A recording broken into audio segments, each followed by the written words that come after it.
What's going on, everybody? LK here, back at it again with another video, and today,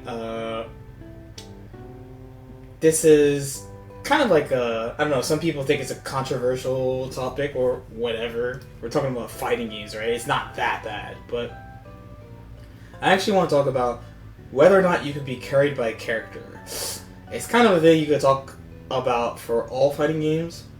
Of course, we are talking about Dragon Ball, but what I'm about to say applies to every game, right? So if you don't feel like watching this video and you just want to leave real quick and know what I want to say and not sit here for the explanation, the answer is yes. Okay, see ya.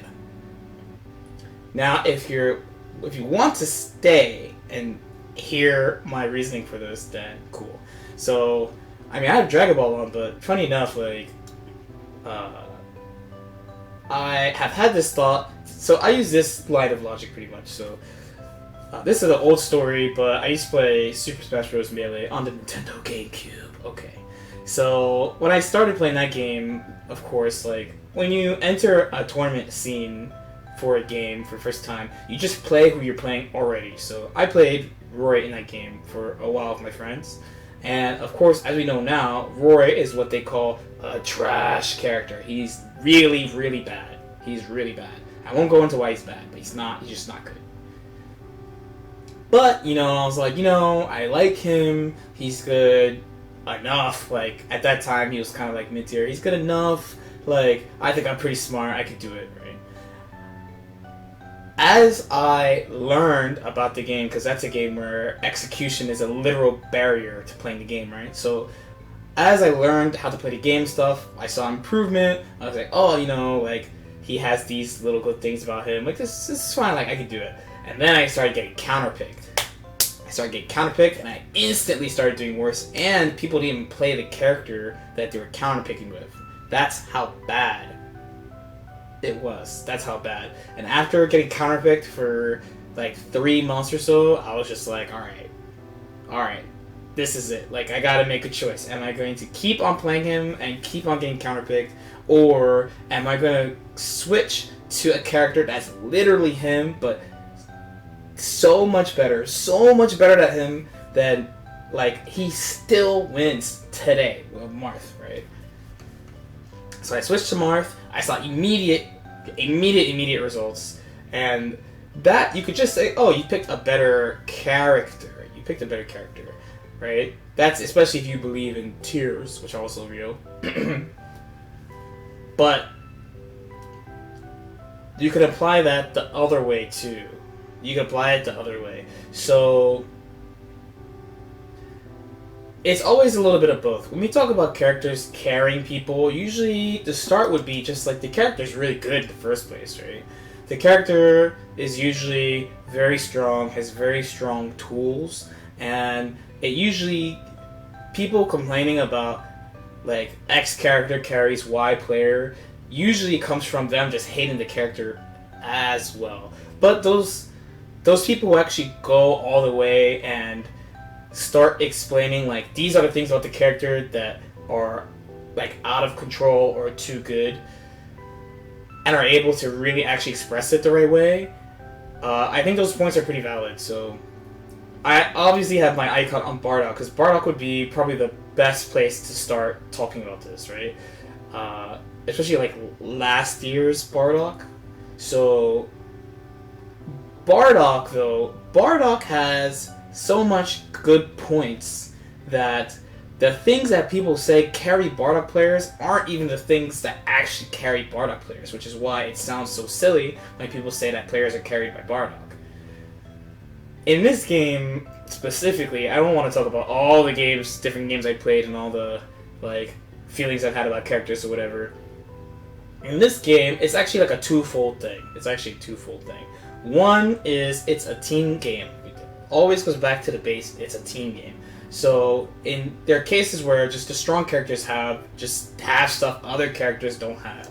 GTA would be probably the best example that people would point to right now, right? Spirit Bomb Oki is just something other characters don't have. His match flow doesn't match other characters' match flow right now, and he gets to combo after his level 3, which I'm pretty sure no character can do. Correct me if I'm wrong, of course, but I'm pretty sure no other character can do that right now. If you're talking about his match flow specifically, they've mostly nerfed level 3 direct Okazeme after level 3, right? He's pretty much the only character that has like a direct one besides like base Vegeta or something. Most characters have ways to open you up after level 3 that they're not obvious, so not everyone knows about it, can execute it, etc. His is like, you see it, you're like, oh, you're gonna get mixed up, right? So with him, it's very clear. And characters like him, it's very clear. Like, when Adult Gohan had DP assist, like, are you gonna say a player who has DP into, let's say, I don't know, DP into Super Saiyan Vegeta assist, like when the game came out, are you gonna say that guy has good defense? Are you? Wait, can you bait that? Do you think that guy has good defense? Or is it too, like, unreasonably strong on defense? It's a legitimate thing you can sit and talk about, right? But Dragon Ball actually has the other thing that, since it is a team game, so the game, like, the character strength in the game is actually pretty good, but because it's a team game, people gravitate towards meta choices, like strong choices. So you have the other side where people either, like, they might play a character that is good but underplayed, so that's like your 21s and your hits and your like Broly's. So like the character is not like overwhelmingly good, but they're very good and just underplayed, so they get away with things that let's say like a Kid Buu player wouldn't get away with, because everybody plays Kid Buu, everyone knows how to fight Kid Buu, right? The game actually has both sides, which I find kind of interesting. Now, if you take this game seriously, Type 2, you shouldn't actually talk about Type 2 ever. Like, saying like, for example, saying like Fidel, right?